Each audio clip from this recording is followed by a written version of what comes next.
시청자 여러분, 안녕하십니까? 12월 4일 금요일 JTBC 뉴스 아침은 시작합니다.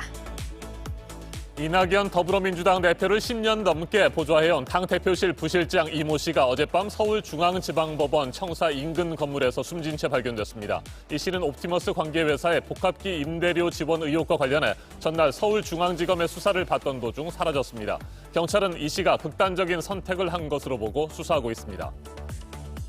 월성 원전 경제성 평가 조작 의혹에 연루된 산업부 공무원 3명에 대해 구속심사가 오늘 열립니다. 이들은 감사원이 자료 제출을 요구하기 직전 관련 자료의 삭제를 지시하거나 묵인 방조한 혐의 등을 받고 있는데 앞서 직무 복귀를 한 윤석열 총장이 이 원전 수사 상황을 먼저 챙기면서 영장 청구를 지휘했습니다. 오늘로 한 차례 연기됐던 윤석열 검찰총장에 대한 법무부 검사징계위원회가 오는 10일로 또다시 미뤄졌습니다. 추미애 법무부 장관은 충분한 방어권을 보장하기 위해 윤 총장 측의 연기 요청을 받아들였다고 밝혔습니다.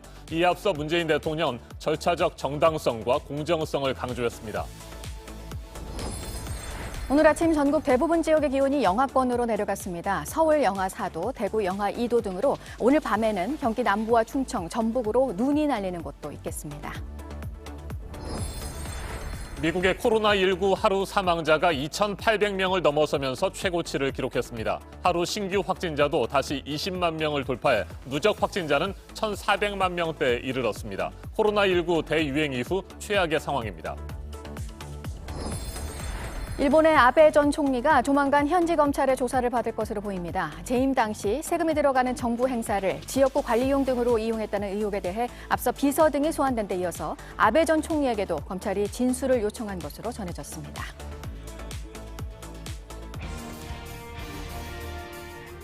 이낙연 더불어민주당 대표를 10년 넘게 바로 옆에서 보좌해온 당대표실의 부실장이 어젯밤 숨진 채 발견됐습니다. 숨진 이 씨는 옵티머스 자산운용 관계회사로부터 사무실 복합기 대여료를 지원받았다는 정치자금법 위반 혐의를 받아왔습니다.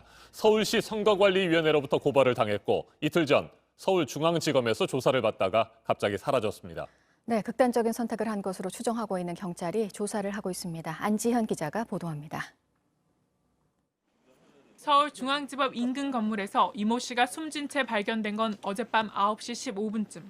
하루 전날인 2일, 바로 옆 서울중앙지검에서 조사를 받았는데 저녁 식사를 이유로 외출한 뒤 다시 돌아오지 않자 수색 끝에 발견된 겁니다. 경찰은 이 씨가 극단적인 선택을 한 것으로 보고 정확한 사망 원인을 조사 중입니다. 숨진 이 씨는 지난달 서울시 선거관리위원회로부터 고발을 당한 바 있습니다. 이 씨가 받은 혐의는 정치자금법 위반으로 옵티머스 자산운용 관계사인 트러스트 올로부터 사무실 복합기 대여료 76만 원을 지원받은 혐의입니다. 해당 복합기는 지난 2월 서울 종로구 이낙연 대표 사무실에 설치됐고 5월까지 넉 달 동안 대여료를 대납받은 것으로 알려졌습니다. 이와 관련해 이낙연 대표 측은 참모진의 지인을 통해 빌린 것이라며 옵티머스와의 연루 의혹에 대해 선을 그어왔습니다.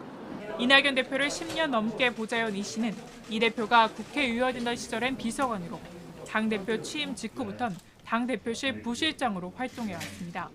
특히 지난 2014년 이 대표의 전남지사 선거 때는 권리당원 확보를 위해 당비를 대납했다는 혐의로 실형을 살았고 출소 4개월 만에 정무특보로 위촉돼 논란이 된 바 있습니다. JTBC 안지연입니다. 윤석열 검찰총장이 직무에 복귀하자마자 대전지검이 윤 총장의 지휘를 받아 사전 구속영장을 청구했죠. 월성 원전 1호기 관련 자료들을 삭제하도록 지시하거나 묵인, 방조한 혐의를 받고 있는 산업통상자원부 공무원 3명이 오늘 구속 전 피의자 신문 영장실질심사를 받습니다. 이들의 구속이 결정되면 청와대와 여권을 향하고 있는 검찰의 원전 수사가 한층 더 탄력을 받을 것으로 보입니다. 오선민 기자가 보도합니다. 윤석열 검찰총장은 직무 복귀 다음 날인 지난 2일 월성 원전 수사에 대한 영장 청구를 승인했습니다. 앞서 지난달 중순 윤 총장이 보강 수사를 지시했던 사건입니다. 대전지법은 오늘 오후 산업통상자원부 국과장급 공무원 3명에 대한 영장 실질 심사를 진행합니다. 감사원의 자료 제출 요구 직전 월성 1호기 관련 자료의 삭제를 지시하거나 이를 묵인하고 방조한 혐의 등을 받습니다. 앞서 대전지검은 자료 삭제 지시와 실행 과정에서 진술이 엇갈리는 부분이 있다고 보고 이들에 대한 사전 구속영장을 청구했습니다. 감사원은 월성 1호기 조기 폐쇄 결정 감사가 착수되자 산업부 직원들이 지난해 12월 관련 문건 444개를 삭제했다고 판단했습니다. 이 중 324개는 디지털 포렌식을 통해 복구됐으나 120개는 결국 확인되지 않았습니다. 산업부 공무원 3명에 대한 구속영장이 발부되면 검찰 수사는 더 탄력을 받을 것으로 보입니다. 검찰 관계자는 윤 총장이 대전지검의 의견을 받아들였다고 했습니다. 이어 영장 청구는 대전지검 자체 판단에 따라 처리하라고 지시했을 뿐이라고 설명했습니다. 그러나 윤 총장이 영장 청구를 직접 지휘하고 승인한 만큼 정치권을 향한 수사에 힘을 실어준 것 아니냐는 목소리도 나옵니다. 징계위를 앞두고 추미애 법무부 장관과의 수싸움에서 윤 총장의 무기가 될 것이란 분석도 있습니다. JTBC 오선민입니다. 윤석열 검찰총장의 징계 여부와 수위를 논의하게 될 법무부 검사징계위원회가 오는 10일로 또다시 미뤄졌습니다. 문재인 대통령이 사안의 중대성을 비춰볼 때 더더욱 절차적 정당성과 공정성을 담보해야 한다고 지시한 직후에 내려진 연기 결정입니다. 이지혜 기자입니다. 추미애 법무부 장관은 예정된 윤석열 검찰총장 징계위를 오는 10일 열겠다고 밝혔습니다. 절차적 권리와 충분한 방어권을 보장하기 위해 기일 재지정 요청을 받아들인다며 오는 10일로 심의 기일을 연장하고 향후 충실한 심의를 할 수 있도록 만전을 기할 예정이라고 했습니다. 법적 문제를 제기하며 기일을 다시 정해달라는 윤 총장 측 요구를 받아들인 겁니다. 윤 총장 측은 법적으로 기일이 지정되고 5일 이상 유예기간을 둬야 하고 기일 변경 시에도 마찬가지의 유예기간을 줘야 한다는 신청서를 냈습니다. 법무부는 그런 규정은 없다고 반박했지만 문재인 대통령의 발언 이후 기류는 달라졌습니다. 사안의 중대성에 비추어 징계위원회는 더더욱 절차적 정당성과 공정성을 담보해야 한다고 했습니다. 문 대통령은 이용구 법무부 차관에게 징계위원장 직무대리를 맡기지 않는 것도 정당성과 공정성을 확보하는 방안이 될 거라고도 했습니다. 법무부는 징계위원을 공개하지 않고 있습니다. 윤 총장 측은 추 장관과 가까운 검찰 인사가 포함되면 기피 신청을 할 예정입니다. JTBC 이지혜입니다. 추미애 법무부 장관은 윤석열 검찰총장에 대한 징계위원회를 연기한 뒤 검찰의 수사 관행을 또다시 강도 높게 비판했습니다. 수사 활극, 카르텔이라는 표현까지 쓰면서 표적 수사와 정관 예우에 문제점을 부각시켰습니다. 조국 전 법무부 장관도 선택적 수사와 선택적 기소가 검찰의 행동 준칙이라고 주장했습니다. 박지영 기자입니다. 추미애 법무부 장관은 검찰 수사의 관행을 수사 활극이라고 주장했습니다. 누구도 건드리지 못하는 무서운 집단이라며 짜맞추기, 수단 방법을 가리지 않는 가혹한 수사를 했다. 미리 수사의 방향과 표적을 정해놓고 수사 과정을 언론에 흘렸다고 썼습니다. 혐의자는 법정에 서기도 전에 유죄가 예단돼 만신창이가 되는 기막힌 수사 활극을 자행해왔다고 적었습니다. 검찰 안에 카르텔이 있다고도 주장했습니다. 가혹한 표적 수사를 자행하고도 부패 척결의 상징으로 떠올라 승진 출세의 가도를 달린다. 검찰을 나가서도 거액의 수임료를 받고 선임계를 내지 않고 변론을 하는 특혜로 막대한 부를 축적한다는 겁니다. 전직 대통령도, 전직 총리도, 전직 장관도 가혹한 수사 활극에 희생된 반면 검찰은 막강한 경제 권력과 언론 권력 앞에선 한없는 관용을 베풀었다고 주장했습니다. 그러면서 흔들림 없이 검찰을 개혁하겠다고 했습니다. 고 노무현 전 대통령의 사진도 함께 실었습니다. 자신이 내린 직무정지에 절차적 정당성이 부족했다는 법원 판단 이후 비판이 커진 걸 의식해 쓴 글로 보입니다. 조국 전 법무부 장관도 페이스북에 검찰 권력과 관련된 사안에서는 선택적 수사와 선택적 기소가 암묵적 행동 준칙이었다는 글을 올렸습니다. 검찰이 2013년과 2015년 두 차례 김학의 전 법무부 차관에게 무혐의 처분을 내린 걸 예로 들었습니다. 첫 출근한 이용구 신임 법무부 차관도 검찰 개혁을 강조했습니다. 모든 개혁에는 큰 고통이 따르지만 장관님을 모시고 이 고비를 슬기롭게 극복해서 개혁 과제를 완수하도록 하겠습니다. 이 차관은 윤 총장에 대한 징계위에 위원으로 참석하겠다고도 했습니다. JTBC 박지영입니다. 법원 내부는 판사 사찰 논란을 둘러싸고 술렁이고 있습니다. 충분히 의심할 만한 정황이 나왔는데 검찰의 그 누구도 사과 한마디 없이 당당하다는 비판이 나왔습니다. 다른 한쪽에서는 수사와 재판을 앞두고 있는 만큼 의견을 내는데 조심해야 한다는 목소리도 있습니다. 다음 주 월요일 전국 법관 대표회의에서 어떤 논의들이 이루어질지 주목됩니다. 오효정 기자가 보도합니다. 청주지방법원 송경근 부장판사는 법원 내부망에 글을 올려 사찰을 충분히 의심할 만한 정황이 나왔다며 판사들이 의견을 밝힐 필요가 있다고 주장했습니다. 다음 주 월요일 전국 법관 대표회의에서 우려를 표명하고 철저한 조사를 촉구하자는 겁니다. 송 부장판사는 경찰청이 검사들의 세평과 개인적 사항을 수집했다면 어떤 일이 벌어졌겠냐며 사법부 독립과 국민 기본권에 영향을 미칠 수 있는 사건이라고 했습니다. 검찰의 그 누구도 사과는커녕 유감 표명 한마디 없이 당당하다고도 썼습니다. 또 윤석열 검찰총장의 직무 정지에 문제가 있다는 법원 결정에 대해선 검찰의 행위에 문제가 없다고 확인한 걸론 이해돼선 안 된다고 했습니다. 앞서 장창국 제주지방법원 부장판사도 이 사안을 전국 법관 대표회의 안건으로 올리자고 제안했습니다. 법원 내에선 조심스런 의견도 있습니다.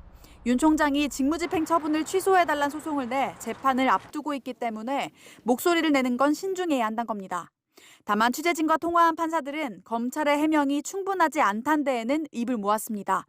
다음 주 월요일 전국 법관 대표회의에서 이 안건이 상정될지 여부는 아직 정해지지 않았습니다. JTBC 오효정입니다.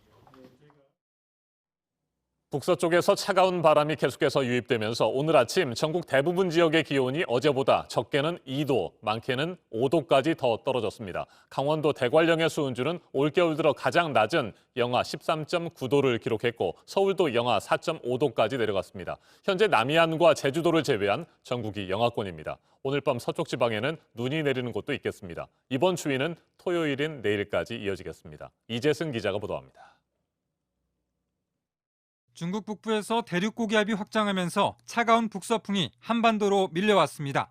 우리나라 5km 상공은 영하 20도에 이르는 차가운 공기로 뒤덮였습니다. 오늘 새벽 6시 기준 서울은 영하 4.3도, 대관령은 영하 13.5도로 올겨울 들어 가장 춥습니다. 대전 영하 3.3도, 전주 영하 2.3도, 대구는 영하 1.2도 등 남해안과 제주를 제외한 전국 대부분 지역이 영하권입니다. 바람이 강하게 불면서 체감온도는 이보다 2, 3도 더 낮습니다. 서해상에선 차가운 공기가 해수면 위를 지나면서 구름이 만들어졌습니다. 구름대는 동쪽으로 이동하면서 점차 우리나라에 영향을 주겠습니다. 오늘 밤부터 내일 사이 경기 남부와 충청도, 전라북도에는 가끔 눈이 날리겠고 서해안에선 빗방울이 떨어지는 곳도 있겠습니다. 내일 새벽엔 도로 곳곳이 얼면서 미끄러운 곳이 있겠고 특히 살얼음이 생길 수 있어 주의해야 합니다. 풍랑특보가 발효된 제주도 남쪽 먼바다는 바람이 초속 16m까지 매우 강하게 불겠고 물결도 최대 4m로 매우 높게 일겠습니다. 이번 추위는 모레 일요일부터 잠시 누그러지겠습니다. 하지만 다음 주 중반에 다시 기온이 크게 떨어지며 영하권의 추위가 찾아오겠습니다. JTBC 이재승입니다. 수도권에 내려져 있는 거리 두기 단계가 적용되는 게 다음 주 월요일까지인데요. 확산세가 아직 뚜렷하게 잡히지 못하고 있어서 정부가 이 조치를 연장할 가능성이 커 보입니다. 주말까지 상황을 보겠지만 2단계 조치를 내릴 가능성은 떨어진다고 했는데요. 어제도 500명대의 코로나 국내 신규 확진자가 발표가 됐고 특히 서울에서 260명이 넘는 지금까지 중에 하루 가장 많은 확진자가 나왔습니다. 최승훈 기자입니다. 서울 동대문구의 한 병원입니다. 여기서 환자 22명이 확진됐습니다. 첫 확진자는 지난달 30일에 나왔습니다. 문제는 역시 공용공간 그리고 마스크였습니다. 좁은 병실과 휴게실에 환자들이 자주 모였습니다. 마스크는 쓰지 않았습니다. 폐쇄병상 특성상 4인실과 8인실 구조로 밀접도가 높고 환자들이 마스크를 착용하지 않고 복도를 다니는 등 감염 위험도가 높은 것으로 파악되어 방역당국에서 밀집 시설을 피하고 마스크를 꼭 써야 한다고 강조했지만 지켜지지 않은 겁니다. 이곳뿐만이 아닙니다. 중랑구의 한 PC방에서도 9명이 감염됐습니다. 역학조사 결과 마스크를 제대로 쓰지 않고 평균 4시간 넘게 컴퓨터를 사용한 것으로 파악됐습니다. 특히 건물 안에는 흡연실이 있어서 바이러스 전파 위험이 높았던 것으로 조사됐습니다. 첫 확진자는 한 체육시설에서 나왔습니다. 이곳에서 감염된 이용자가 PC방도 방문했다가 또 다른 이용자들이 감염됐습니다. 방역당국은 거리두기 단계를 아무리 높인다 해도 기본적인 수칙이 지켜지지 않으면 확산세를 잡기 어렵다고 강조했습니다.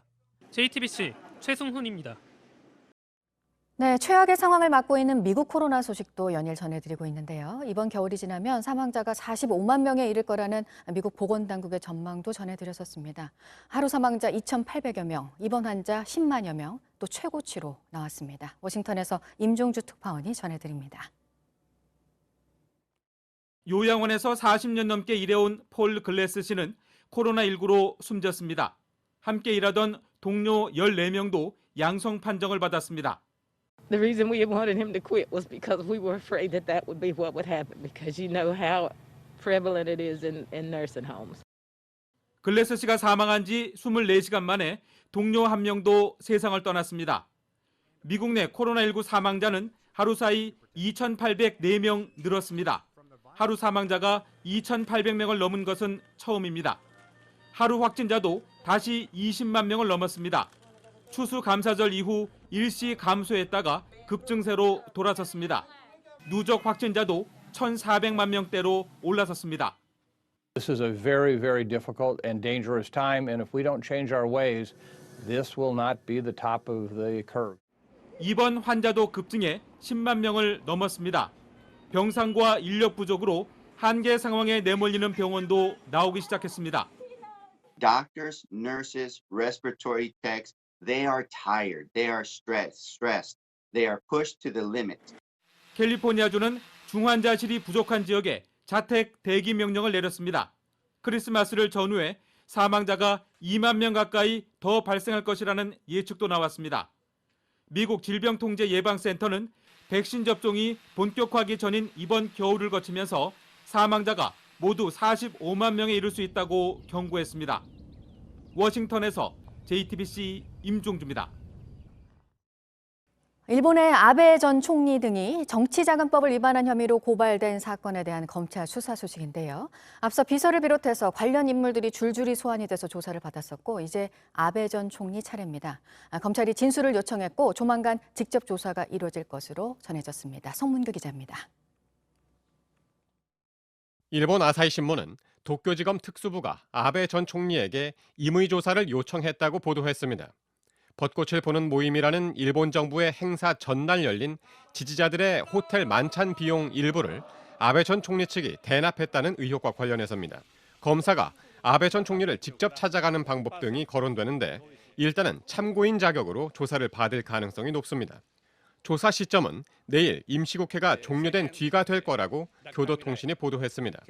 아베 전 총리 측은 2013년부터 2019년까지 벚꽃을 보는 모임 전날 도쿄의 고급 호텔 2곳에서 지지자와 후원회 관계자 등을 초청해 만찬 행사를 열었습니다. 이때 식사비 일부를 아베 전 총리 측이 대신 내고 이를 정치자금 보고서에 기재하지 않은 것으로 검찰은 보고 있습니다. 누락 금액은 4천만 엔, 약 4억 2천만 원을 넘는 것으로 전해졌습니다.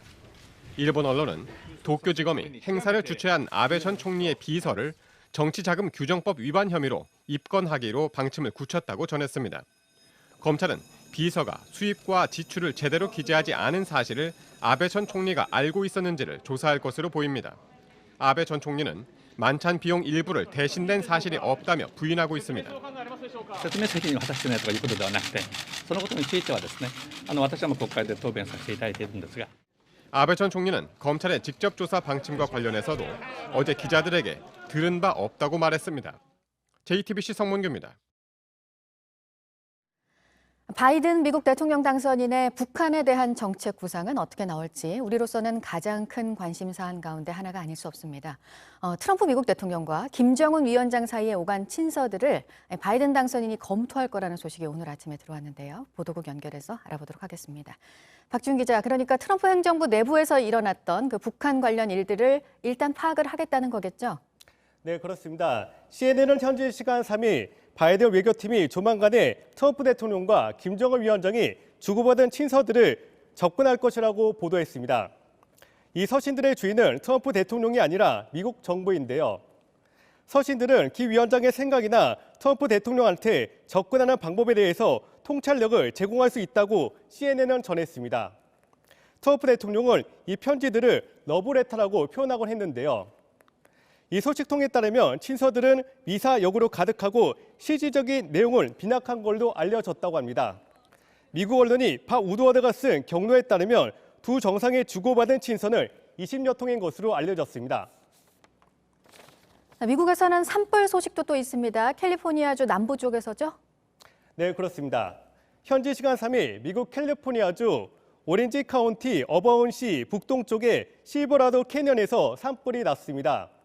불은 시속 113km의 센타애나 돌풍을 타고 빠르게 번지고 있습니다.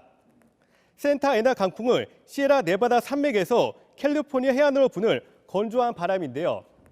속도가 허리케인급인데다가 방향 예측이 힘들어서 악마의 바람으로 불립니다. 벌써 14제곱킬로미터를 태웠습니다. 발화 지점은 한인이 많은 어반시에서 가까운 곳인데요. 일부 주민들은 긴급 대피했지만 강제 대피령이 아직까지는 어바인 전체로 확대되지는 않았습니다. 이 밖에 새로 나온 소식은 8시 이후에 다시 연결해서 전해드리겠습니다. 지금까지 아침에 지금 JTBC 박지윤입니다. 이번에는 오늘 아침 체크해봐야 할 뉴스들을 분야별로 살펴보겠습니다. 먼저 정치 분야입니다. 문재인 대통령이 어제 마크롱 프랑스 대통령과 전화 통화를 하고 기후변화 대응을 위한 공조 방안에 대해 논의했습니다. 문 대통령은 파리 기후협정 이행을 위해 국제사회와 적극 협력하겠다고 말했고, 마크롱 대통령은 양국의 연대를 강화하기 위해서 내년에 한국을 방문하고 싶다는 뜻을 밝혔습니다. 우리 정부가 올해 안에 개최하려고 추진해온 한중일 정상회의가 강제징용 문제를 둘러싼 한국과 일본의 갈등으로 내년으로 연기됐다는 보도가 일본에서 나왔습니다. 이에 대해 청와대는 결정된 것이 없다며 보도 내용을 부인했습니다. 더불어민주당 이낙연 대표와 국민의힘 김종인 비상대책위원장이 오늘 오후 박병석 국회의장의 주재로 회동을 합니다. 양당의 대표가 만나는 것은 지난 9월 이후 석 달 만입니다. 공수처법 개정안과 국정원법 등 정기국회 입법 현안에 대해 논의할 예정입니다. 반도체 시장의 매출이 크게 오를 거라는 전망이 나오면서 관련주들이 주식시장에서 최근 강세를 보이고 있는데요. 삼성전자의 주가는 어제 한때 7만 원도 넘어서면서 역대 최고가에 거래되기도 했고, SK하이닉스 역시 장중에 11만 4천 원대까지 가면서 신고가 기록을 다시 세웠습니다. 삼성생명에 대해 금융감독원이 중징계 조치를 했습니다. 암보험 가입자들에게 요양병원 입원비를 지급하지 않은 것에 대해서 기관경고 조치 결정을 내렸는데, 이 제재심 결정이 확정이 되면 삼성생명은 인허가가 필요한 신사업 분야에 진출할 수가 없게 됩니다. 패스트푸드 브랜드 파파이스가 이달 말 우리나라에서 영업을 끝냅니다. 1994년에 국내에 진출하고 26년 만인데요. 한때 200개를 넘는 매장이 올 하반기에 10여 곳으로 줄었습니다. 브랜드 매각을 추진했지만 성사되지 않았습니다. 계속해서 사회 분야 뉴스입니다. 술에 취해 20대 남녀를 폭행한 현직 경찰관이 경찰에 붙잡혔습니다. 술 취한 사람을 보호하는 주취자 응급의료센터에서 근무하면서 정작 본인이 만취해 행인을 폭행한 겁니다. 경찰은 해당 경찰관을 대기 발령하고 사실관계를 확인한 뒤 징계 여부와 수위를 판단할 방침입니다. 제1한국인을 상대로 살해 위협을 한 70대 일본인에게 일본 법원이 징역 1년의 실형을 선고했습니다. 공무원 출신인 이 일본 남성은 제1교포들이 많이 생활하고 있는 시설에 제1한국인을 말살하자는 내용의 협박장을 상습적으로 보낸 혐의로 재판을 받아왔습니다. 고 조비오 신부의 명예를 훼손한 혐의로 전두환 씨가 1심 재판에서 징역 8개월에 집행유예 2년을 선고받은 것에 대해 검찰이 불복해 항소했습니다. 전 씨에게 징역 1년 6개월을 구형했던 검찰은 선고 형량이 지나치게 낮다며 법원에 항소장을 제출했습니다. 가야시대 왕궁터로 추정되는 경남 김해의 봉황동 유적 남쪽에서 가야시대 토성의 일부인 내외벽이 발굴이 됐습니다. 남쪽 토성의 범위는 추정만 하던 상황이어서 전체 규모를 구체적으로 확인할 수 있을 것으로 기대가 되고 있습니다. 2달 전에 불이 나서 공연이 중단됐던 서울 명동예술극장이 보수 작업을 모두 끝냈습니다. 이달 중순부터 공연을 다시 시작하는데 올해 마지막 작품으로 햄릿을 무대에 올릴 예정입니다. 올해의 작가상 전시가 오늘부터 국립현대미술관 서울관에서 시작이 됩니다. 후보로 선정된 4명의 작가가 최종 수상자를 가리기 위해서 참여를 합니다. 오늘 공수처법 처리 절차에 들어가는 민주당입니다. 법사위 법안소위에서 개정안을 통과시키고 다음 주 본회의에 붙인다는 계획입니다. 국민의힘은 일방적인 일정 통보라면서 반발하고 있습니다. 수능 이후에 수험생 방역 대책 등을 당정이 오늘 논의를 합니다. 올해 각종 국가시험에서 코로나 확진자나 자가격리자의 응시를 제한한 것이 수능과 비교해 형평성에 맞지 않는다는 지적이 나오면서 이에 따른 대책도 논의를 할 예정입니다. 조국 전 법무부 장관의 유재수 감찰 무마 혐의에 대한 심리를 마친 법원이 오늘부터 자녀 입시 비리 혐의에 대한 재판에 들어갑니다. 오늘 공판 준비 기일이 열립니다. 분야별 뉴스들 체크해드렸습니다. 오늘 아침은 어제보다 기온이 더 내려가면서 올겨울 들어 가장 춥습니다. 서울이 영하 5도, 대관령은 영하 14도까지 떨어졌습니다. 건조하고 차가운 북서풍이 불면서 동쪽 지방에 이어 서울에도 건조주의보가 내려졌습니다. 한편 서해상에서 만들어진 구름대가 점차 우리나라에 영향을 주겠습니다. 오늘 밤부터 경기 남부와 충청도, 전북에는 가끔 눈이 날리겠습니다. 전북 서해안에는 빗방울이 떨어지는 곳도 있겠습니다. 토요일인 내일도 추위가 이어지겠습니다. 전국이 맑은 가운데 아침 기온은 영하 6도에서 영상 3도를 보이겠습니다. 추운 날씨는 일요일부터 점차 누그러지겠습니다. 현재 기온은 서울 영하 5도, 춘천 영하 8도, 전주 영하 3도, 대구 영하 2도로 어제보다 1도에서 4도가량 낮습니다. 낮 최고 기온은 서울 4도, 대전과 광주 7도, 부산 11도로 어제와 비슷하거나 1도가량 낮겠습니다.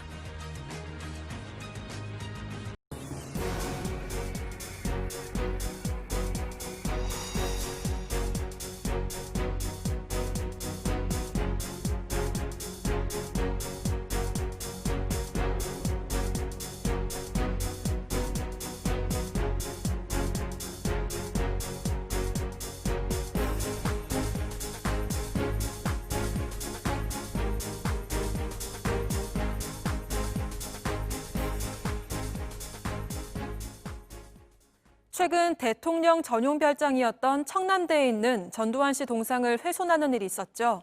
이 동상을 철거하라는 목소리가 지난 5월부터 꾸준히 나오고 있는데 충청북도가 철거는 하지 않고 대신 전 씨의 죄목을 적은 게시판을 세우겠다고 하면서 더 큰 논란이 일고 있습니다. 정영재 기자입니다. 대통령 별장으로 쓰다 관광지가 된 청남대. 곳곳에 역대 대통령 10명의 동상이 세워져 있습니다. 이 가운데 목에 흠집이 나 있는 동상이 전두환 씨 동상입니다. 지난달 한 5.18 단체 회원이 톱으로 잘라내려다 붙잡혔습니다. 논란이 거세진 건 지난 5월부터입니다. 5.18 단체들은 동상 철거를 주장했습니다. 충청북도는 철거를 위해 조례를 만들려 했지만 의회에서 번번이 무산됐습니다. 그리고 어제 도가 결정을 내렸습니다. 동상을 두되 동상 앞에 죄목을 적고 대통령 이름의 숲길도 없애겠다는 겁니다. 청남대 관광에 생계를 의존하고 있는 인근 지역 주민들의 동상 존치 요구를 외면할 수 없었습니다. 하지만 5.18 단체와 일부 보수 단체 모두 반발했습니다.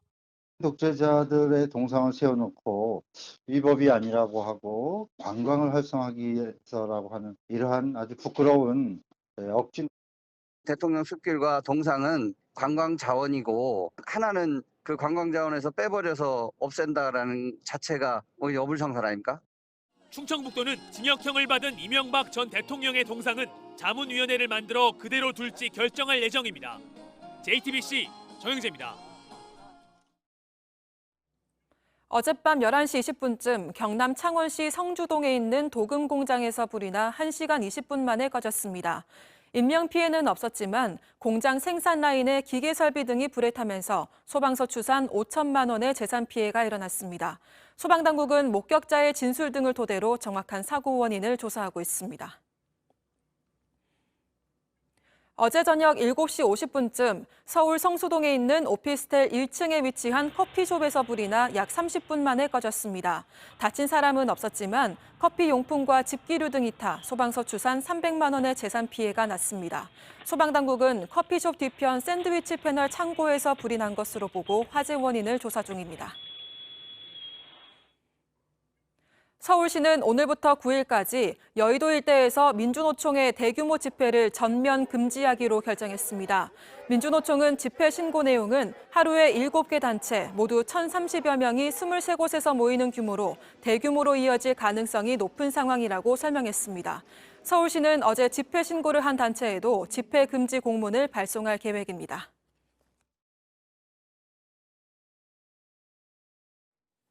아침엔 세계 시간입니다. 홍콩 민주화 운동의 상징적인 인물들이죠. 조슈아 웡과 아그네스 차우가 징역형을 선고받고 수감된 데 이어서 대표적인 반중 매체 사주인 지미 라이도 결국 구속 수감됐습니다. 홍콩 민주화 운동가들에게 본격적인 시련이 시작됐다는 분석이 나옵니다.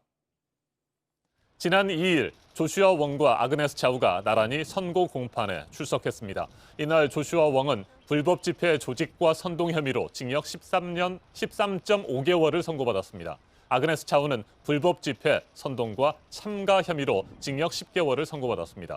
법원은 판결문에서 이들이 시위에 적극적으로 가담하는 등 주도적인 역할을 했고 경찰의 행정력을 낭비시켰다고 밝혔습니다. 그리고 하루 뒤인 어제는 사기 혐의로 기소된 홍콩의 대표적인 반중 매체 빙과일보의 사주 지미 라이도 보석이 거부되면서 구속 수감됐습니다.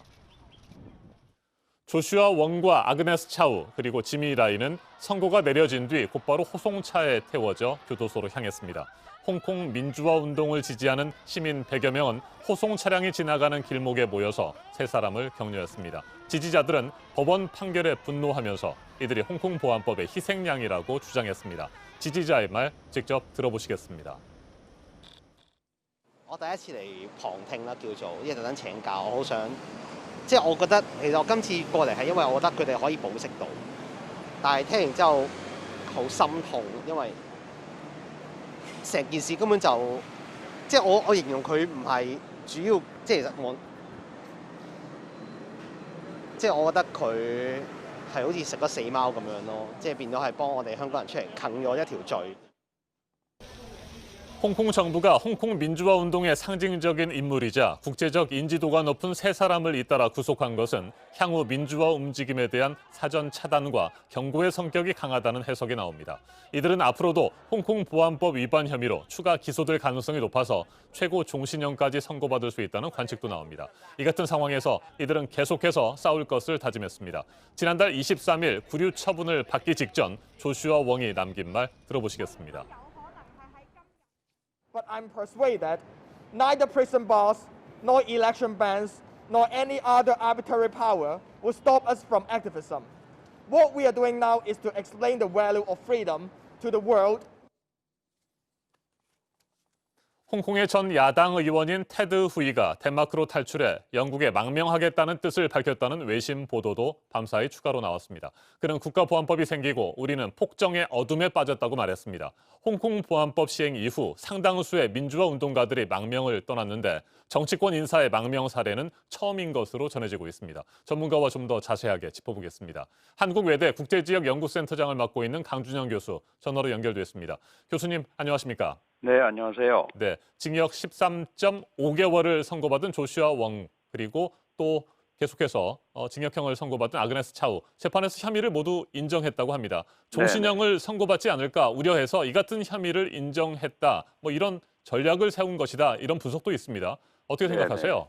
네, 그 부분도 분명히 있습니다. 지금 조슈아 웡 같은 경우는 작년 10월 그다음에 올해 6월 불법 집회 참가 행위, 조직 행위에 죄목을 받고 있고요. 아그네스 차우 같은 경우는 8월 홍콩 보안법 시위 때문에 그랬는데 이번 그 판결은 기본적으로 대규모 불법 시위에 대한 조직, 뭐 가담, 선동 이거거든요. 네. 그러니까 정확하게 홍콩 보안법이 적용이 되지 않았습니다. 그러니까 조슈아 웡 같은 경우는 혐의를 빨리 인정을 하고 이걸 빨리 국제화하는 게 더 낫겠다라는 생각을 해서 들어갔는데 중국이 이 부분에 대해서 홍콩 보안법을 지금 기소되어 있는 다른 항목에 대해서 적용을 해서 유죄가 인정이 된다면 아시다시피 국가 분열이나 뭐 정권 전복 행위 또는 외국 세력과의 결탁 이런 쪽으로 이 죄목을 몰아가게 되면은 종신형까지 가능한 거죠. 그러니까 결국은 강력하게 사태의 추이를 지켜보면서 강력하게 처벌할 가능성은 항상 존재한다 이렇게 봐야 될 것 같습니다. 네, 이들 3명 모두 국제적으로 인지도가 정말 높습니다. 그런데도 홍콩 정부가 이렇게 강경하게 대응하고 있는 이유 그럼 어떻게 해석을 해야 됩니까? 네, 가장 기본적인 것은 그 미국이 잘 아시다시피 이제 정권 교체기에 있었잖아요. 그리고 그 11월 3일에 선거가 끝났고 전체적인 흐름이 지금 그 홍콩 문제에 대해서 신경을 못 쓰는 분위기입니다. 그러니까 이 기회를 이용해서 중국의 홍콩 장악을 기정사실화하겠다. 그리고 이 부분이 이렇게 기정사실화 해놓으면 향후의 대미 관계 또 미국의 소위 홍콩 민주에 대한 어떤 요구 이런 거에 대해서 기준점을 올리는 거죠. 그 중국 입장에서는 이미 이렇게까지 돼 있다 하는 이제 그런 얘기를 기정사실화하기 위해서 한 거고 마찬가지로 지금 전 세계가 코로나19 팬데믹 때문에 글로벌 감시 체제가 좀 굉장히 이완돼 있지 않습니까? 네. 그러니까 이런 틈을 타서 이렇게 강경책을 쓰는데 실제로 11월 3일 미국 대선 이후에 23명이 벌써 체포가 됐고요.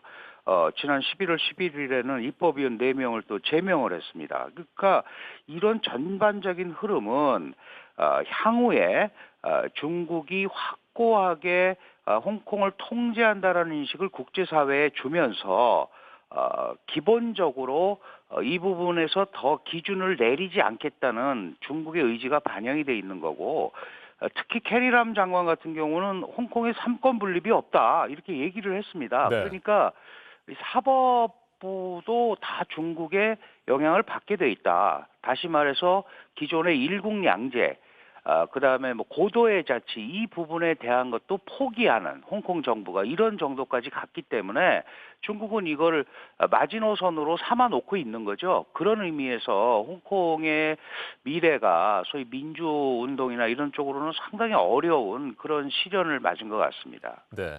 이들의 구속이 홍콩 민주화 운동 세력을 더욱 결집시킬까요? 아니면 위축시킬까요? 어떻게 보십니까? 네, 뭐 이런 노력에도 불구하고 지금 중국 같은 경우는 이제 국가보안법을 본격적으로 적용하기 시작했다. 이런 점에서 홍콩 민주화 세력 결집에는 상당히 결집이 쉽지 않은 그런 흐름으로 갈 것 같아요.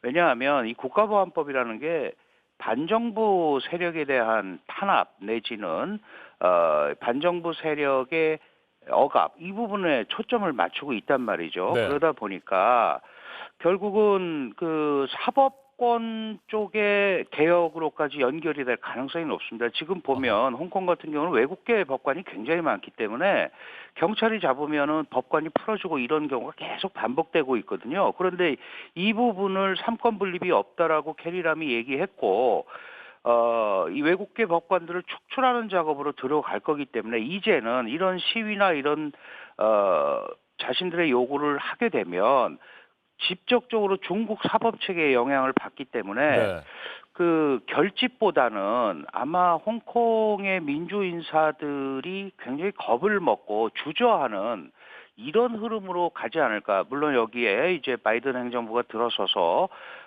바이든이 전통적으로 강조하는 민주, 인권 이런 부분들이 조직적으로 시작이 되면 또 관심을 받겠지만 지금 미국 상황도 만만치 않기 때문에 이런 틈을 타서 아마 더 강력한 압박이 당분간 지속되지 않을까 이렇게 판단이 됩니다. 알겠습니다. 강준영 한국외대 교수였습니다.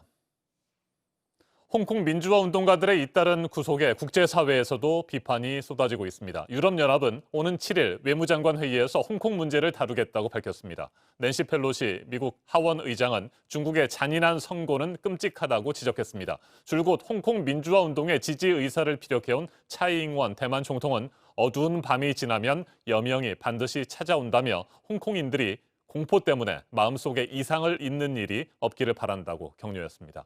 지금까지 아침엔 세계였습니다.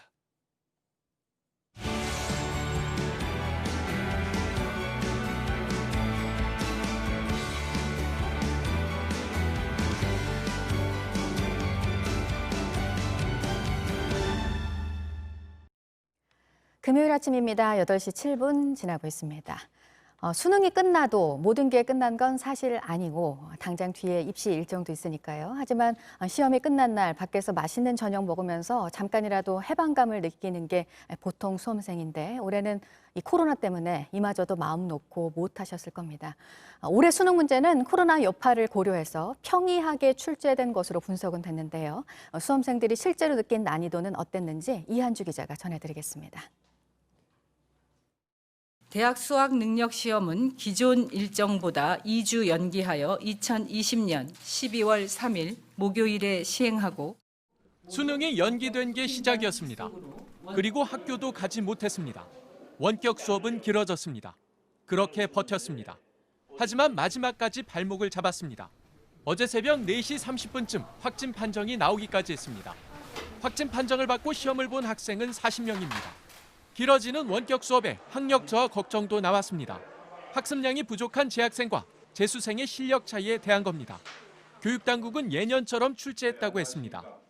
학력 격차나 여러 가지 이 수험의 준비도의 그 상황들 다 고려했기 때문에 적정한 난이도가 나올 거라고 생각하고 수험생들도 대체로 무난하다고 했습니다. 영어가 평소에 풀던 것보다는 더 괜찮았던 것 같아요.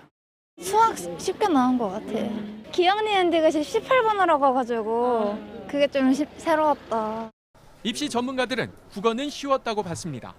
수학은 가형은 어렵고 나형은 쉽거나 비슷하다고 했습니다. 영어도 대체로 평이했다는 평가입니다. JTBC 이한주입니다. 시험 걱정에 코로나 걱정까지 더해졌던 수험생들과 학부모들은 수능이 끝났다고 불안감이 줄 수가 없는 게 이제 이번 주말부터 본격적으로 시작되는 대학별 시험 일정들이 있습니다. 이어서 이상화 기자입니다. 수능 이후 가장 빠른 일정은 건국대, 서강대, 성균관대 논술 시험입니다. 토요일부터 시작입니다. 이후 주말마다 대학별 시험이 이어집니다. 코로나19 때문에 수능 뒤로 미뤘던 수시 전형이 다시 시작되는 겁니다. 국가시험인 수능과 달리 대학별 시험은 교육부에서 한꺼번에 관리할 수 없습니다. 대학들은 스스로 방역 조치를 내놨습니다. 논술 시험 시간을 오전과 오후로 나눈 곳이 있습니다. 일부 면접을 온라인으로 하겠다는 곳도 있습니다. 하지만 대학별로 관리 인원이 다르고 조치도 제각각입니다. 감수성이 높은 학교는 잘 준비하겠지만 담당자 경각심이 떨어지면은 대충 준비할 가능성도 있는 거거든요.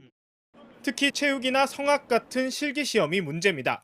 대면 접촉이 빈번한 종목들도 있어요. 성악이나 이런 건 비말이 많이 심하게 되잖아요. 수능과 달리 확진자와 자가격리자들은 시험을 보지 못할 수도 있습니다. 교육부가 별도의 시험장을 마련하겠다고 했지만 일부 대학만 참여하겠다고 한 것도 해결해야 할 일입니다. JTBC 이상화입니다. 강제 철거에 반발하고 있는 사랑제일교회에서 철거는 못하겠다고 하면서 철거하라고 준 돈은 가져간 것으로 드러났다는 소식 전해드렸었는데요. 얼마 전 철거에 나선 법원 측의 용역 직원들과 충돌하면서 교회 측 사람들이 저지른 폭행에 대해서는 그 모습이 담긴 영상을 경찰이 지금 분석을 하고 있습니다. 김지성 기자입니다. 화염병이 날아옵니다. 형광색 조끼를 입은 남성, 다리에 불이 붙습니다. 급히 몸을 피합니다. 하지만 이내 쓰러지고 10명이 넘는 사랑제일교회 측 사람들이 둘러쌉니다. 쇠파이프를 마구 휘두릅니다. 말리는 사람이 없습니다. 의식을 잃은 남성을 이리저리 끌고 다니고 발길질도 합니다. 폭행을 당한 남성은 사랑제일교회 강제 철거에 나선 법원 측 용역 직원이었습니다. 전보기로 하나 주게 된다는 식으로 말씀을 하셨어요. 뇌출혈에 눈과 팔을 크게 다쳤습니다. 중환자실 신세를 졌습니다. 손가락 아래는 재활 불가능합니다. 교회 측 사람들이 화염병만 던진 게 아니라고 주장했습니다.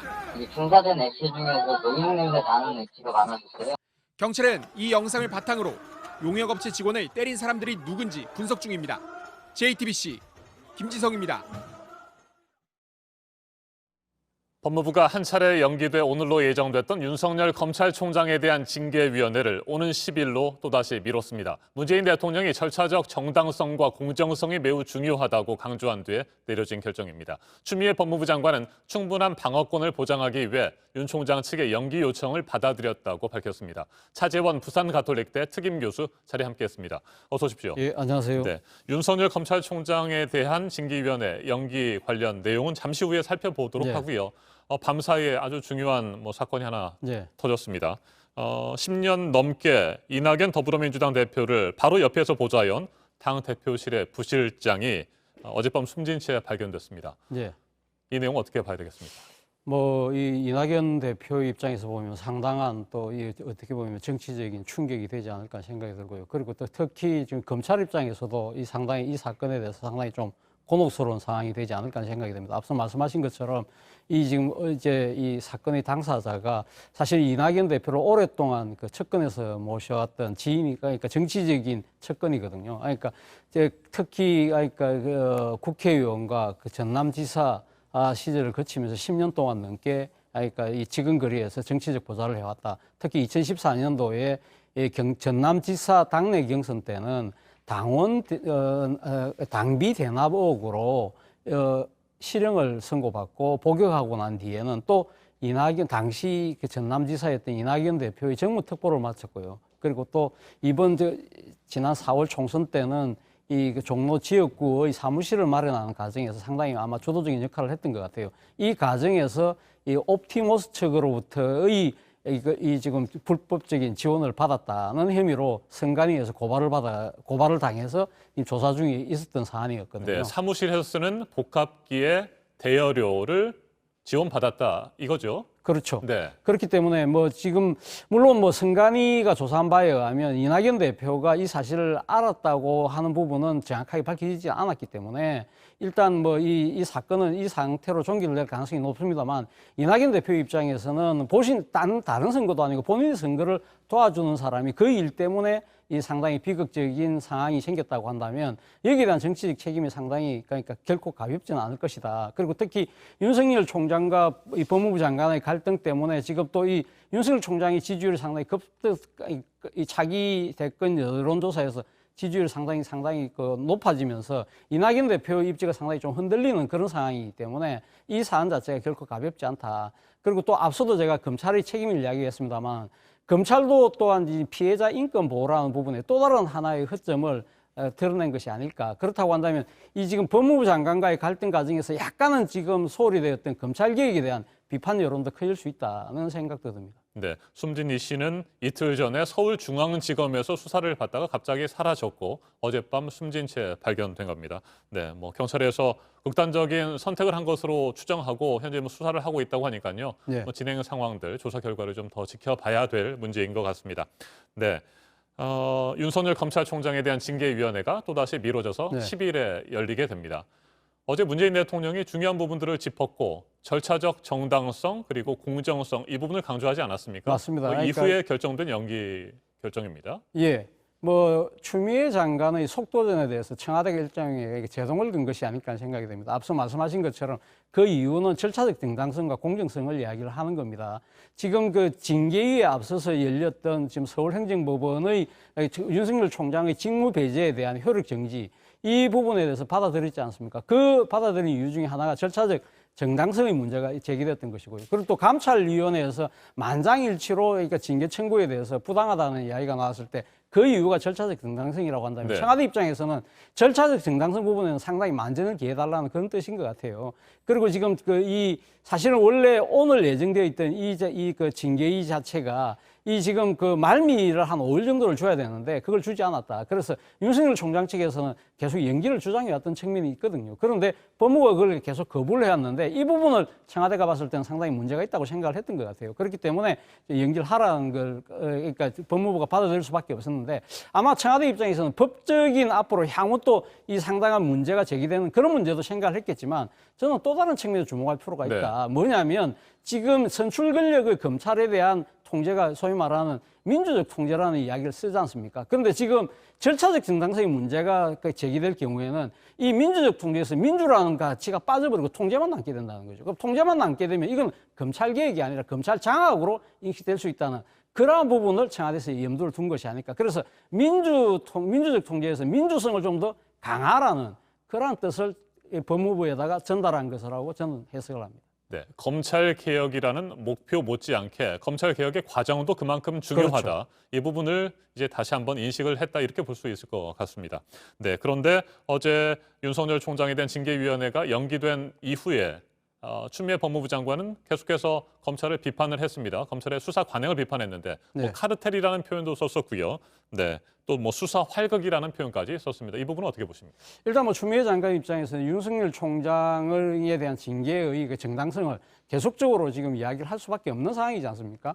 그렇지만 지금 청와대가 어제 내놓은 메시지 중에 또 하나가 뭐냐면 결과를 예단하지 말라는 이야기입니다. 네. 그러니까 지금 추미애 장관 의지는 아주 강하고 많은 언론들이 지금 앞으로 아마 중징계가 내려질 것이다. 최소한 면직 이상의 중징계가 내려질 것이라고 보지만 청와대는 거기에 대한 예단을 하지 말라는 이야기 자체는 이 징계 자체가 아까 법적 정당성과 공정성과 못지않게 이 부분들이 시스템에서 법대로 해결될 것이라는 이야기를 하고 있다는 것이죠. 그렇기 때문에 추미애 장관의 의도와는 달리 청와대는 정치적 의도를 갖고 소위 말하는 윤석열 총장 찍어내기의 의도는 전혀 없다. 이런 이야기를 지금 강조하고 있는 겁니다. 이 이야기는 결국은 지금 이 청와대 입장에서는 향후 이 결과가 어떻게 나오든지 간에 이 부분에 대해서 정치적 파장을 최소화시키려고 하는 이 노력의 일단이 보인다는 것이죠. 사실 어제 나왔던 여론조사에 보면 사실 문재인 대통령 국정평가에 대한 지지율이 최저로 지금 떨어진 상황이거든요. 네. 그렇다고 한다면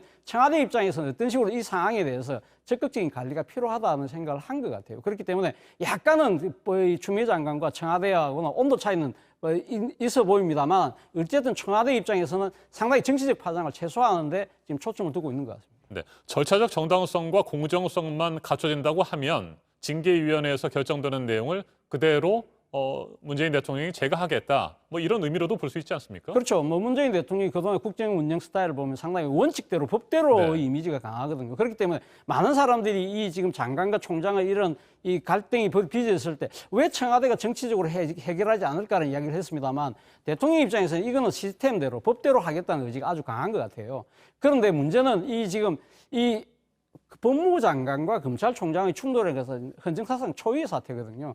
이 상황 자체에 대해서 과연 청와대가 상황 관리만 하는 것이 옳은 것일까라는 데 대해서는 상당히 퀘스천 마크가 붙을 수밖에 없다는 것이죠. 사실 지금 이 두 사람의 갈등이 지금 코로나 와중에서 이 국정의 블랙홀이 되고 있거든요. 그리고 국민들이 상당히 불안해하고 있잖아요. 그리고 무엇보다 더 중요한 부분은 추미애 장관이 이야기하는 선출 권력의 검찰에 대한 민주적 통제라는 가치도 중요하고요. 그리고 또 윤석열 총장이 내세우는 검찰의 정치적 중립이라는 가치도 상당히 중요하잖아요. 그럼 이 두 가치 중에 하나가 이기고 하나가 진다. 이거는 있을 수가 없다는 거죠. 이게 사실은 어떻게 보면 이 두 가치는 같이 껴안고 가야 될 소중한 가치라는 것이죠. 그렇다고 한다면 대통령 입장, 청와대 입장에서는 이 두 가치가 상생할 수 있도록 제도적 보완을 한다든지 정치적 환경이나 여건을 만드는데 좀 더 역할과 책임이 있어야 된다는 지적이 나올 수밖에 없는 거라고. 네. 끝으로 한 가지만 더 짧게 살펴보도록 하겠습니다. 윤석열 검찰총장이 직무에 복귀한 직후 대전지검은 윤 총장의 수사 지휘를 받은 것 같습니다. 네. 받아서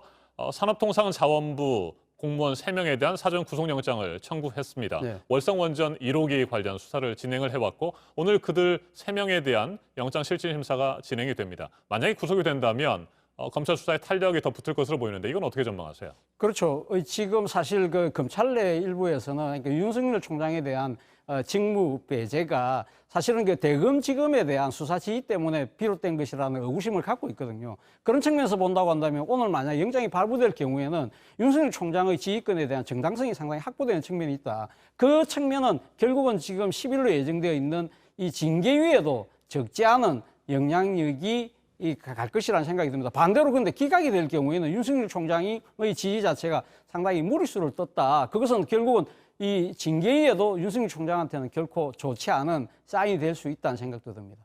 알겠습니다. 여기까지 듣겠습니다. 차재원 부산가톨릭대 특임 교수였습니다. 말씀 잘 들었습니다.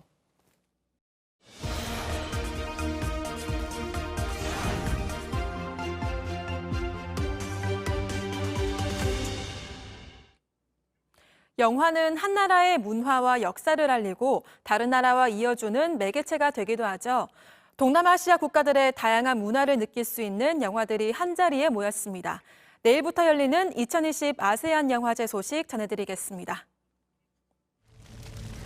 메콩강을 따라 태국에서 온 두 남녀가 조국인 미얀마를 떠나 태국에서 새로운 삶을 위해 고군분투하는 여정이 담겨 있습니다. 그동안 전장에서 미얀마의 사회의 현실을 보여줬던 이 감독의 영화를 포함해 총 10개국 20편의 영화가 관객들을 찾아갑니다. I found my mother's old diary. She wrote about grandmother. おばあさんとの和解について何が書いてある？ 어느 날 어머니의 유품인 다이어리를 발견한 주인공은 그 길로 어머니의 고향으로 떠납니다. 일본인 아버지와 싱가포르인 어머니의 결혼을 외할머니가 끝까지 반대했던 건 2차 세계대전 당시 일본의 싱가포르 침공이라는 아픈 역사 때문이었는데요. 주인공은 어머니의 고향에서 만난 가족의 비밀과 아픔을 따뜻한 요리로 녹여냅니다. 이 여성은 희미한 엄마의 흔적과 자신의 뿌리를 찾기 위해 미국에서 캄보디아로 왔습니다. 대학살이 벌어졌던 캄보디아의 70년대, 어머니가 왜 고향을 떠나야만 했는지 영화는 그 흔적들을 따라갑니다. 올해 아카데미 시상식에서 국제 장편 영화상 후보에 올랐던 작품이기도 한데요. 캄보디아의 아픈 역사를 음악으로 풀어냈습니다. 이번 영화제에 나온 작품들은 온라인에서 모두 무료로 감상하실 수 있는데요. 이번 달 13일까지 열립니다. 지금까지 아침엔 라이프였습니다. 파쿠르라는 스포츠는 철봉을 뛰어 오르거나 벽을 타면서 영화 속 액션 장면 같은 모습을 만들어냅니다. 우리에게는 좀 낯설지만 4년 뒤에 열리는 파리 올림픽의 정식 종목으로도 거론되고 있습니다. 정재우 기자입니다. 철봉으로 뛰어올라 벽에 몸을 던지고 도움 닫기도 없었는데 공중에서 몇 바퀴를 돕니다. 터키의 유서 깊은 건물도 이탈리아의 아름다운 도심도 선수들에겐 더 짜릿한 도전의 장이 됩니다. 건물과 건물을 활용해 자신의 길을 찾아가는 몸짓. 프랑스어로 길이라는 뜻의 파쿠르는 1980년대 군사훈련으로 개발돼 거리의 스포츠로 발전했는데 마치 영화 속 장면처럼 아슬아슬한 모습이 젊은 팬들의 마음을 파고듭니다. 얼마나 자연스럽게 움직이는지 또 얼마나 기발한 상상력을 발휘하느냐가 심사 기준이 되는 만큼 선수들은 생각 못한 몸짓을 아름다운 풍경 위에 풀어냅니다. 흰 벽과 파란 돔지붕이 늘어선 그리스 산토리니에선 서커스를 하듯 벽을 뛰어넘고 사막의 모래 위에서도 도전은 계속됩니다. 스포츠의 경계가 허물어지는 추세 속에 2년 전엔 국제체조연맹이 정식 종목으로 승인했고 4년 뒤 올림픽에선 정식 종목으로 만날 수도 있습니다. 국제올림픽위원회 IOC의 집행위원회에선 파쿠르의 종목 채택 여부를 논의할 계획입니다. 하나의 예술로 불리는 스포츠인 까닭에 순위와 메달은 어울리지 않는다는 반대의 목소리가 나오기도 하지만 국제체조연맹은 내년 3월 제1회 파쿠르 세계선수권 대회를 열고 최고의 선수를 뽑을 계획입니다. JTBC 정재우입니다. 아침엔 뉴스워치, 오늘 하루 관심을 가지고 지켜봐야 할, 기억해야 할 뉴스 끝으로 정리해드립니다. 이낙연 더불어민주당 대표를 10년 넘게 보좌해온 당 대표실 부실장 이모 씨가 어젯밤 서울중앙지방법원 청사 인근 건물에서 숨진 채 발견됐습니다. 이 씨는 옵티머스 관계회사의 복합기 임대료 지원 의혹과 관련해 전날 서울중앙지검의 수사를 받던 도중 사라졌습니다. 경찰은 이 씨가 극단적인 선택을 한 것으로 보고 수사하고 있습니다. 직무 복귀를 한 윤석열 검찰총장이 직접 챙기고 있는 월성원전에 대한 경제성 평가 조작 의혹 사건과 관련해 산업부 공무원 3명에 대한 구속 심사가 오늘 예정돼 있습니다. 이들은 감사원이 자료 제출을 요구하기 직전 관련 자료의 삭제를 지시하거나 묵인 방조한 혐의 등을 받고 있습니다.